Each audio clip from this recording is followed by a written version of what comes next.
In the winter season, around December 25th, the people celebrated the winter solstice. And so the winter solstice would come about somewhere from December 21st all the way to around January 6th or so. And so the people of the north would celebrate different holidays, have different occasions based upon the winter solstice. In the wintertime, there is a period where there is no light. You are literally in darkness 24 hours of the day. And this stretches for a period of time. Now, could you imagine if you're living in Alaska or living in Canada or living in Norway and you don't have central heating and the cold is outside, it's darkness around you. People are dying from disease. It's a terrible time, and every family would probably lose somebody, or they would know of somebody dying from the cold and disease during that season. This is the winter solstice. And so when the sun starts to come out, the people now are looking at the sun as a life-giving force. And so during that time, a number of ceremonies were held in northern countries. In the far north was the Feast of the 12 Nights, which stretched from December 25th to January 6th. Also in ancient Greece, there was the Bacchanalia, which was held for their god Bacchus, the god of wine and sport and play. The Romans had the Saturnalia for their god Saturn, their main sun god Saturn.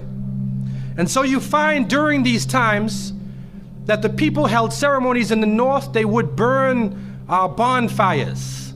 The light was important, the fire, because the fire represents the light, the life-giving force for those who worship nature. Also in the north, they recognized that there was one tree that despite the cold would still remain alive, the evergreen tree, the fir tree. And so in some cases they would take this fir tree, believing that there was powers of life within the tree, and they would put it in their homes, set it there and put a light on the top of it, or burn them in the front, or they would make mistletoes and put them over their doorways, a type of what we would call ta'weez or tamima. It is an amulet. And they would hang the amulet over their doors, hang the amulets in their home, hoping that this fir tree, that this so-called life-giving force would protect them from the danger of the winter. And so their ceremonies developed around this. And this went on for hundreds of years. We also find in the ancient northern countries, and the Druids of the north, they carried out special ceremonies surrounding the mistletoe and surrounding the fir tree and the beliefs, and they would meet within circular areas. And they had a secretive cult that spread throughout the far northern countries. One of the interesting individuals, and you can look this up if you can find it in the dictionaries or encyclopedias, is a man called Mithra or Mithras. This is a very mysterious character. And when you look at history, you find that this individual called Mithra was born on December 25th. His day of the week was the 7th day of the week, that we still call Sunday. He was supposed to be the son of the sun god himself, and they had a special sacrament made up of bread and wine, and they would make this drink during this time, and supposedly he died for the sins of the people. Sounds familiar, doesn't it? But when you try to find Mithra or Mithras in the encyclopedias, they, through state intervention, erased the name. Why is this? That is because after the time of Jesus, Isa alayhi salam, when the message began to spread and they went north, and you'll see within historical writings that Barnabas, one of his disciples, met a man named Saul or Paul, who later called himself Paul. Paul said he saw Jesus on the Damascus road. And he went to the disciples, but the disciples turned against Paul. Only Barnabas stayed with him. But when Paul and Barnabas went into Greece, Barnabas left him. Now, what is the reason why they all left him? What are the concepts coming through Paul? Many people say, well, they left him because he was Saul before and he used to torture the early followers of Isa alayhi salam. But also you can see, and if you look at present day Christianity, that most of the concepts of the Trinity, of the blood sacrifice, the original sin, and most of the concepts which relate to more than one God are coming through Paul. The preachers are quoting Paul sometime more than Jesus during their sermons. And so Barnabas left Paul. And somewhere in the early days, in Rome or Greece, somewhere in that area, those missionaries who were teaching the teachings of Jesus, Isa alayhi salam, met with this force coming from the north. And so you will see in ancient Roman history that in some cases the Roman emperor would go out to the Colosseum and the gladiators would be fighting each other and everybody's cheering for the gladiators. Sounds like one of our football games. They would go to the Colosseum, right? And the gladiators would fight. And then if one of the gladiators was down, and they would look at the emperor, should I kill him or not? And if he wanted to kill him, he would go like that, right? You know, that sign down. If he said keep him alive, he goes like this. You know how we use it today? Yes. Okay? He gives that sign. Okay? One of the terrible things happening during these rituals at the Colosseum is that they would bring the Christians out, literally men, women, and children, and feed them to hungry animals. They would take a hyena or a wolf or a lion and get it hungry and crazy and beat it and throw raw meat at it and then send it out on the people, and they would literally cheer and watch as the animal ripped the bodies apart. This is a terrible culture. Tear the bodies apart. And so somewhere along the line, somebody who couldn't take the torture, who felt that maybe we can win these people over, made a compromise. And you start to see changes going on from the early part of the Christian era in Southern Europe, where the major ceremonies held by the nature worshiping people are combined with Christian names and Christian ceremonies, and therefore what comes forth to us is a mixture with the two streams coming together, where you get a monotheistic name or a monotheistic character with a pagan ceremony. And so the mixture of this together is what is giving us the present day holidays that we see. Number one, we understand that Isa alayhi salam, according to the different reports of the different scholars in many religions, he was not born in the cold weather. History shows us that he was born during the warm weather. Even in the Christian traditions, they have the belief that the shepherds were tending their flocks outside. And in Palestine, you cannot keep your flocks outside in the wintertime in the evening. You bring them in because it's cool at night. And so it was the warm weather. It was also the time of the taxes in the north.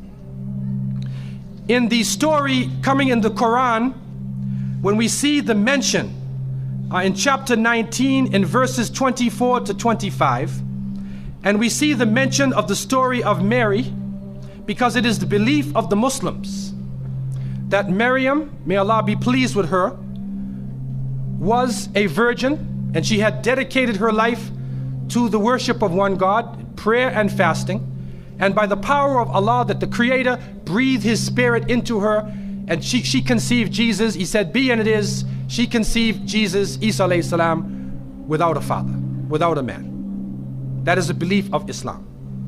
It is also a belief that when she felt the pain of the pregnancy, that the angel came to her and told her to go outside of the city. She went outside of the city to a remote area, and there she found a palm tree, and she found water.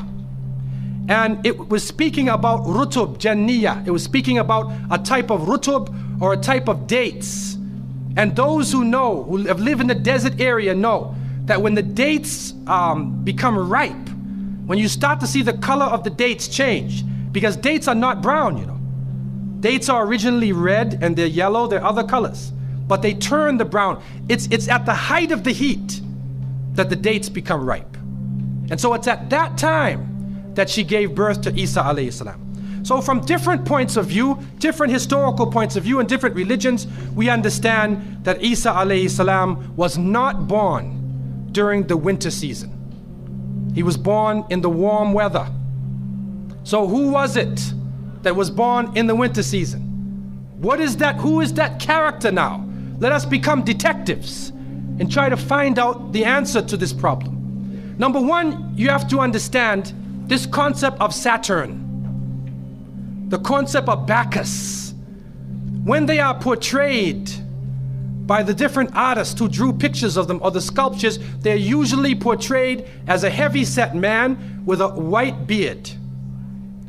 And when in the Sistine Chapel, Michelangelo drew his picture, you could see the long flowing beard, and there are actually pictures of this man on a sled being drawn by snakes with wings.